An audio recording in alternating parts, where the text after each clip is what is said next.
Hajime!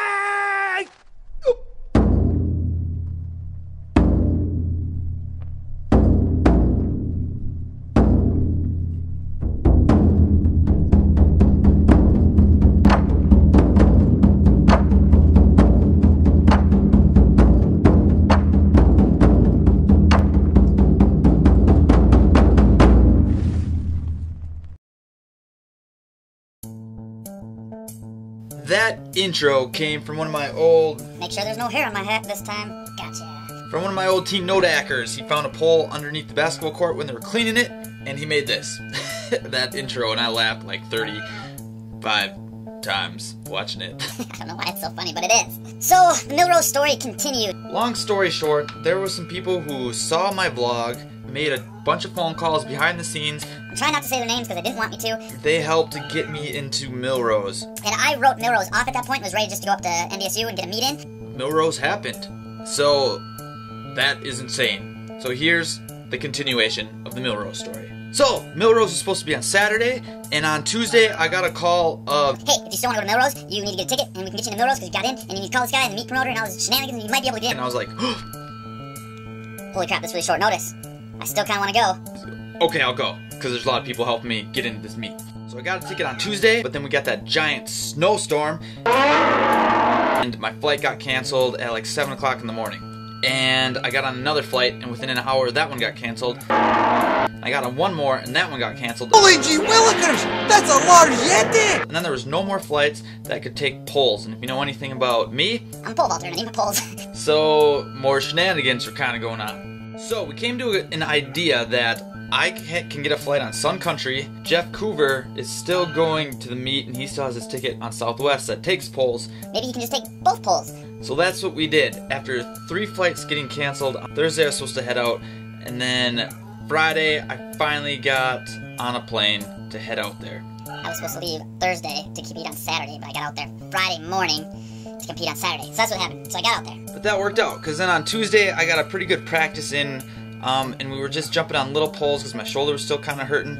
We were trying to create more space and keep the pole in front of me during the swing, and it was working pretty well. And then while we were working on that, we were working on trying to get my right leg over my left leg, because for whatever reason I line it up nice, and then the pole wants to go this way and I want to go this way, and that just doesn't work. I always say you want to look like a bottle rocket coming out of the top of the pole and not a firework. And I was definitely looking like a firework.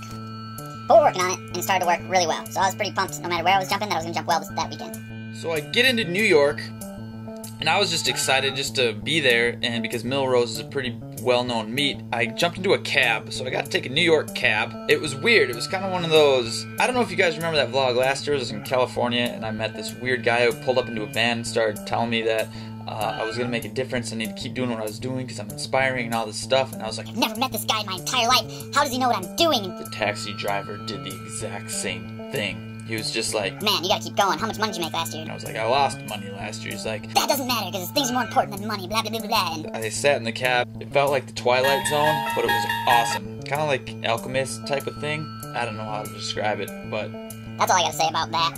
so we get to the hotel, and the hotel's like the nicest, fanciest hotel I've ever been to. If you walk out the doors and you look left, I think this is left. It's my left, but on screen it might be backwards. you will see Times Square. And if you look to the right, you will see Central Park. And at one point, Pittsburgh Penguins showed up, coming to the hotel to play a game. 2, probably against the New York Islanders.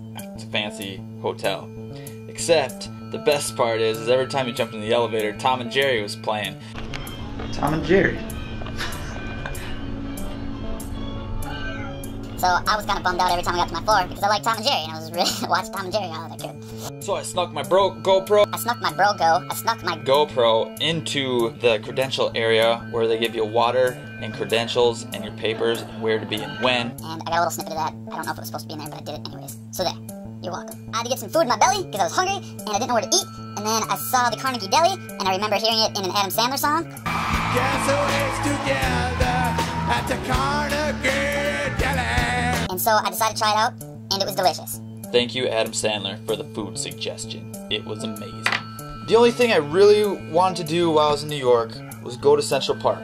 I couldn't go during the day because I couldn't walk around because I wanted to have a good meet. I couldn't go at night because I didn't want to get stabbed. And maybe that's all in my head, but I feel like all the crazies come out at night everywhere in the world.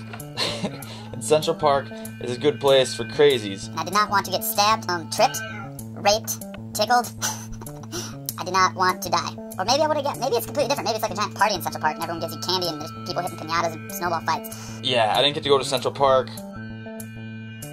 Alright, and then I went to the New York Athletics Club. So I was told to bring some dress-up clothes so I could look all snazzy and nice. All dressed up because this celebrates 50 years of fiberglass poles, and I was invited. And I don't get dressed up very much. This is it. It's the last time you'll see this for a long time. Sorry, Gary. And they would talk about the first guy to ever jump 16 feet in the pole vault and induct him into the Hall of Fame.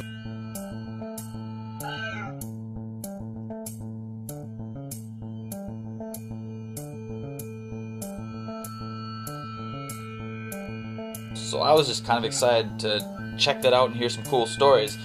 But here's what happened. I'm all cocky because I usually wear shirts like this that say how hard can you blow, and there's a bubble gum thing there. I dressed up in a tie and white shirt. Threw some goop in my hair, and I hate doing it. That's why I always had a hat on. I get there, and it's the nicest, fanciest place I've ever seen in my entire life. And every floor of the New York Athletics Club. So like one floor there's a swimming pool, in another pool there's like a fencing area, in another pool there's like a 60-meter track, and another floor there's like wrestling or judo or something else, and it was crazy. And when we got there, they put us into this room where everything was red, and people in the Hall of Fame had their face made out of a bronze statue. If that's not fancy, I don't know what is. So I walk in there thinking nothing of it. You know, the only other guy in there at the time was Tim, who had a jacket on and was like just chilling out, and I was like, no big deal, I'm just early. But as more and more people started walking in, they all had coats on. Everybody had a sports coat on. I was the only guy with a bright white shirt on, and everybody else had a coat. So it was the opposite of camouflage. You know, like when you wear camouflage in public, you're like, I see you even more. And I was embarrassed because there were some pretty important people there, and I was a fool. But that's the short story of that. So yeah, that was embarrassing.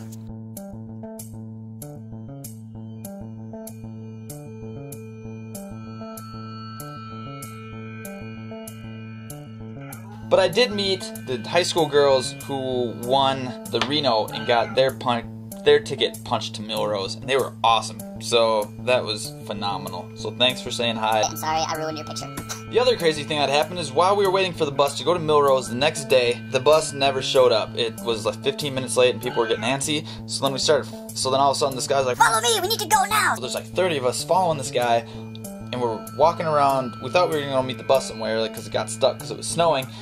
But we ended up walking for like 30 minutes, and then we go down in this tunnel, and we're in a subway.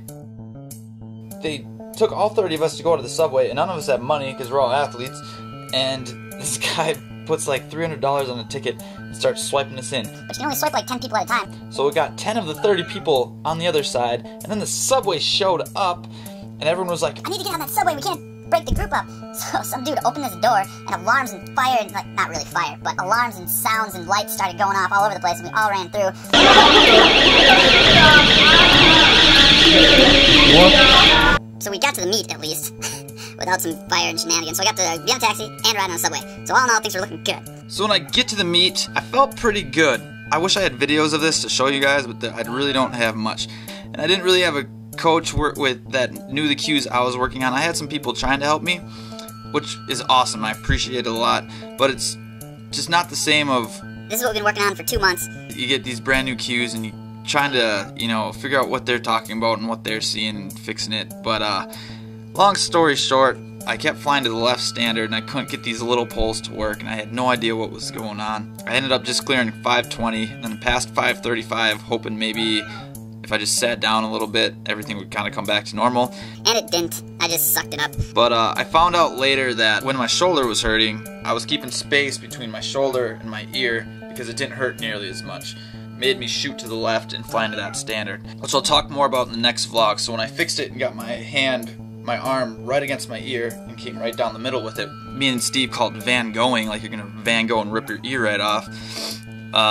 That everything, it worked better. And I wish I would have known that at Millrose because I probably would have jumped better, But I was pretty disappointed after the meet, to say the least. I was disappointed in the fact that so many people were working to get me into the meet, and I felt like I let them all down. I took it really hard. And I was so positive at that last vlog. And I was ready to start a new leaf and change, you know, be brand new again, you know, and think positive. And it just shot me right back down. It was like a good test of, what do I do, you know? It was hard. It was really hard. It's like, I felt like I was on the way of like, alright, I'm gonna be positive, this is gonna be great. And then like Millrose was bad, and then it shot me even down deeper. Yeah, it was a hard week, and it was like, God, this is destroying me mentally again, and I don't know how to climb out of it. Or like the meet paid for me to go there, I didn't have to pay a dime, and all this just negative, crappy thoughts, and I was doing it to myself. I felt like I let a lot of people down again. That's the best way to say it. So it was a long couple days until I was even thinking maybe I shouldn't go to the US Champs because I didn't jump well, and I don't want to embarrass myself on a larger stage like that. Again, more just negativity was going on to my brain. But I will talk about that more in the next vlog. So stay tuned. The story's not over yet.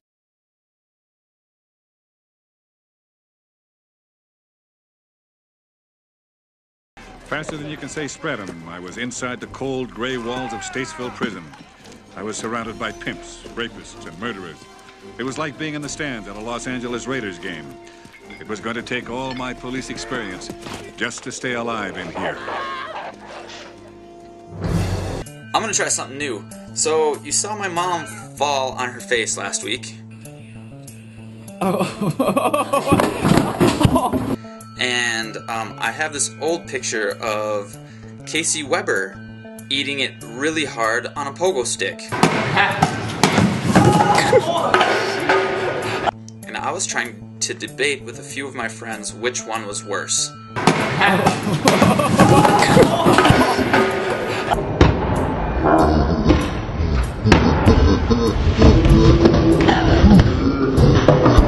Mom eating it on the Indo board or Casey eating it on the pogo stick. So I'm gonna let you guys be the judge. Just post in the comments below whose wipeout was better and why. I don't know, maybe I'll make him a prize or something like that.